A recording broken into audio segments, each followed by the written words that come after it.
Alright, guys, I wanted to talk on this podcast on Game and Compute for you guys about some small amount about my experience with Biaheza's course. I'm not knocking it.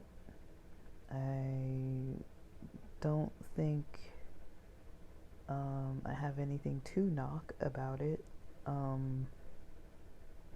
But my personal experience was not easy. So,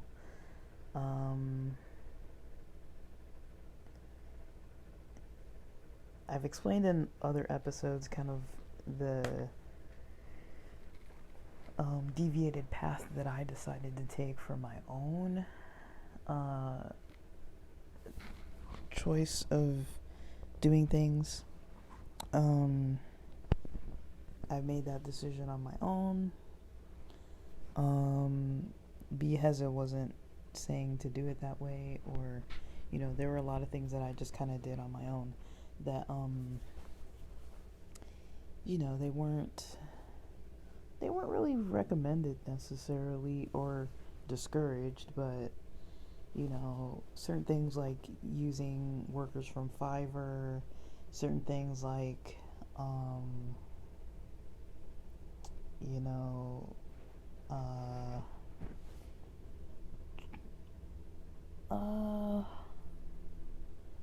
I don't think I really posted my ad.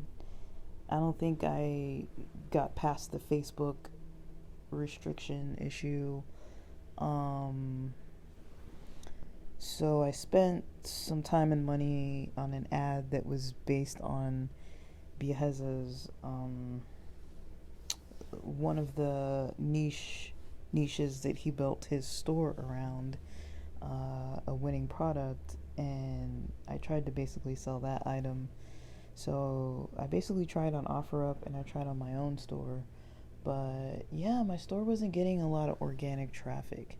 So, and that's okay, and I do think that the China products are risky sometimes if it's not something white label or something good quality. So let me talk a bit about some of my ideas a little bit more. I'm not going to talk for too long on this episode, but a little bit more of ideas along the lines of kind of my experience with all of this. So Shopify cost me like $39 a month. The domain is an annual fee. The anything I paid for, like, to get the ad made, to get the traffic, it was supposedly sent to my store. I mean, there was traffic sent to the store, but it didn't result in any sales. And all the time I spent trying to figure out all the stuff that wasn't going right. I tried to do this 7-day experiment of making money with gigs, and I turned away from only focusing on the store and going into focusing on like Uber Eats and the podcast and eBay sales and different little stuff. So I would say overall, if somebody wanted to potentially, not guaranteed, but wanted to potentially make money faster, I would say eBay is probably faster. You don't have to build the store. The traffic's automatically built in. If you have items to resell, they will resell on there. They will sell on there pretty easily. I don't know if a lot of people do this or know this, but I've drop shipped on eBay before, and I found that to be a much more, I wouldn't say fully easier process, but it's not the hardest process either. But yeah, I've drop shipped on eBay before. It's just a little bit challenging. You have to remember to change the addresses, the ship to addresses. You have to be diligent with responding to comments. Make sure you're not getting scammed. Making sure you're not, you know, sending uninsured items to people. One thing that I've noticed is the biggest problem is if there's a return and you are the one that's drop shipping an item. So say if you decide, and this isn't a Biaheza method, this is just a me thing. Say if you want to sell new era fitted caps, let's make them size 7, for like LA Dodgers caps or something. Those can run like 50, 60, $40 depending where you get them, brand new. So say you have a $40 one, you have access to getting them for $40 each. You could sell those if it's something people are searching for. You could sell those online. So I found that there's a lot of stuff that I could sell online that, I mean, I'm not saying hats specifically. Still, the best luck I've had has honestly been with cell phones. Cell phones are my highest ticket item. Use cell phones. Now, they're risky. Because people can say, oh, I got it and it was damaged, it was broken, it was, it didn't work right. And then try to get a refund out of you, or it never got to me, or whatever. I've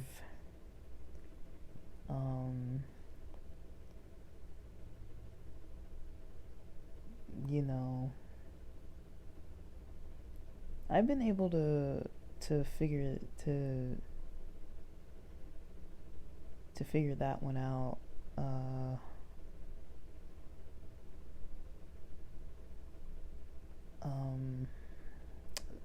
Over time, like, it just takes time, so that's the biggest thing that I've noticed that gets in the way with eBay. But it's a little bit lower risk because somebody's paying you for the thing and then you're basically paying someone else. Now, the amount of time it takes for the full amount of money to get to you is a long time. The amount of time it takes for the full amount of for the person to ship, that can be a pretty long time.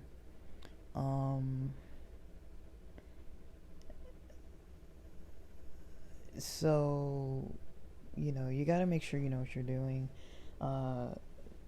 If you don't have the money up front, say if you're buying one hat and you don't have the money up front, that $40 to pay someone else, if you're going to flip it for 60 and you already have someone buying it from you for 60 and you don't even physically have it, you're basically going to have to find that item and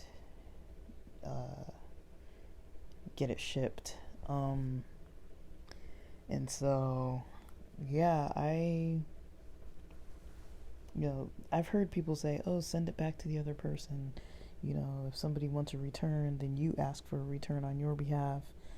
And it just becomes this complicated system. So it makes more sense to have some money, because you're going to have to pay the shipping. And so listing it from, the longest distance possible, that's how much shipping could cost. Because, say if I'm in LA, I'll usually check to see the shipping rates from New York or something like that, because that's about as far as somebody will buy. I don't usually deal with out of state kind of stuff. And so, yeah, I don't know,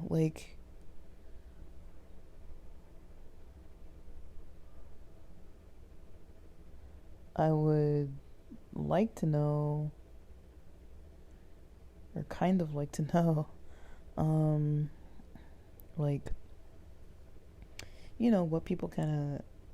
what people kind of have as their own experiences.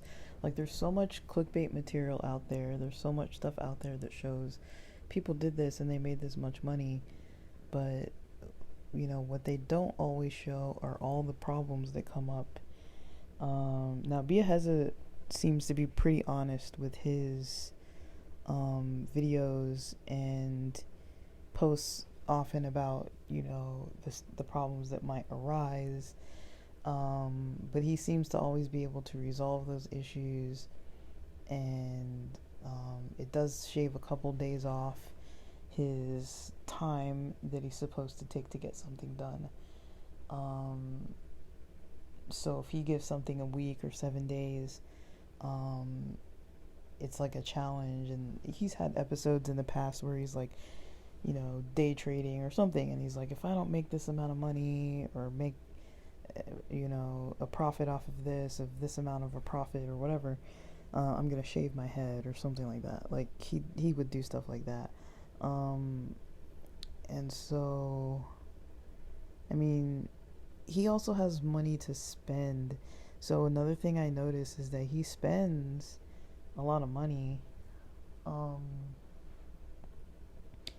And you know, I think that if you can spend a lot of money, you might have a better chance. Now, it's a bigger risk as well, so that's why it's hard to say how it's gonna go. Like, I've seen people pay for TikTok ads for like $300. Not him specifically, but other people online pay for TikTok ads and it didn't work. And what I would encourage people to do is go online, look at the stuff that you're interested in and try to find videos where people didn't make money, because I feel like people don't post that kind of stuff. But find videos where people didn't make money, like, I lost money drop shipping, or my Facebook got banned from Shopify for my Shopify account, or whatever the heck it is. Like, you can find videos you can make. You can make videos like that. So yeah, that's kind of what I would say, is pay attention to that kind of stuff. But yeah, there's not too much more that I can think about. Just, I didn't really follow his specific method. I wonder if I would have followed it to the T, if it would have worked. But another thing is, with the economy as it is, I am really speculating that, like I've mentioned before, nobody wants to spend more money buying from a store that they don't know. You're competing with Amazon Prime. I think about it that way. If you can't find something on Amazon Prime that's going to get there faster, like, you're basically playing a game of, does somebody want it cheap and a little bit slow? Like, I think people are willing to wait up to a week. Does somebody want it cheaper within a week, or does somebody want it fast, like tomorrow, and average price, or maybe a little cheaper than in the store? Like, usually those are the two options. Usually, I don't think most people always want to pay less money for something that's going to take 2 to 4 weeks to get to them. I think most people, unless the price is really that outrageously different, most people would rather pay, instead of paying $2 for an item that's going to arrive in 2 weeks or 3 weeks or 4 weeks, they'd rather pay, $25 on Amazon Prime for something that they can get tomorrow. I think most of the time it's that way. Now, if you're looking at something like, I don't know, for example, like a snowboard or something, and it's June right now, and it's not snowboard season, and it's something you can wait on, and you happen to find one on like AliExpress that's like $10 or something, and it seems good or whatever, or boots or bindings or something that's like super cheap versus like a $400 or $500 snowboard, it's like, I think, your off season, you'd probably choose the cheaper one if it wasn't a quality issue.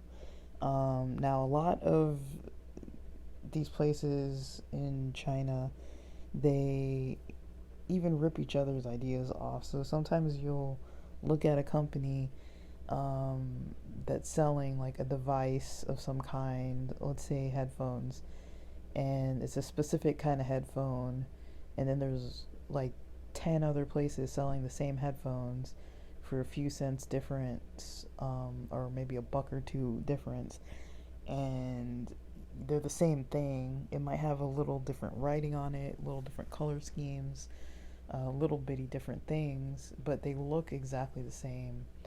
Um, I don't know how the electronics are with stuff, like how it's built on the inside and stuff. They don't really show you all that usually, but it's kind of like all the same. And they know Americans are buying these things, and it's just cheaply made, crappily made, a lot of it, stuff that you could get otherwise. Like, for example, when my headphones break, I'm not going to wait like 4 weeks for a new pair of headphones. I'm going to go to 7-Eleven and get some, or go to a nearby shop and just get some. So, or even order them on Amazon Prime. I'm not going to wait forever for like a $2 set of headphones. Now, I do think there is something to be said for waiting.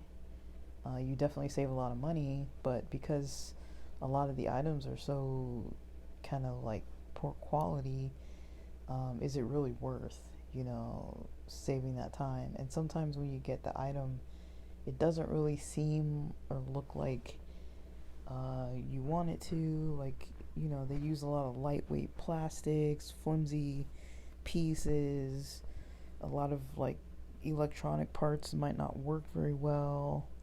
Like this microphone I'm using right now, like, I should have read the reviews before I purchased it, because it was the cheapest one on Amazon Prime. It was even cheaper on AliExpress, and on Amazon Prime I think it was less than $5. And I got it, and it's not that good. Like, it doesn't work that good. I think for the mic it works fine, but the part where you're supposed to be able to hook up your headphones and monitor simultaneously, you're not able to do that. It doesn't work. And you're also not able to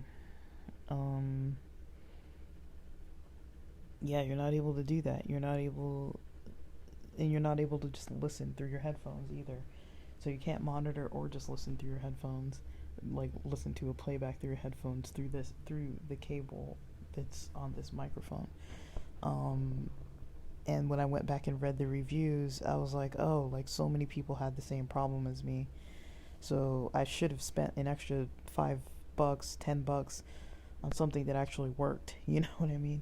So I might have to do a do-over. But that's why, I mentioned before that Take app. Take works really well if you do need a way to kind of record and monitor for free. But yeah, I don't really know, guys. That's kind of all I have to say about Biaheza's store course.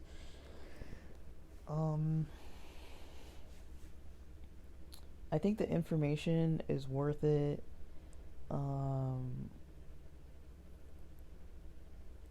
And I think the hardest parts are organic traffic, and second to the organic traffic, finding a niche product. But I think the traffic is almost more of an issue. It's hard to get organic traffic from brand new stores, even if you have a .com, unless it's really sounding like something else. It's going to be hard to get that traffic, or unless you already have like a blog or a podcast or a website to link it to that's already doing really well, then yeah, you could probably link that. too. But yeah, I really don't know, guys. That's kind of all I have to say. And with that, thanks for listening.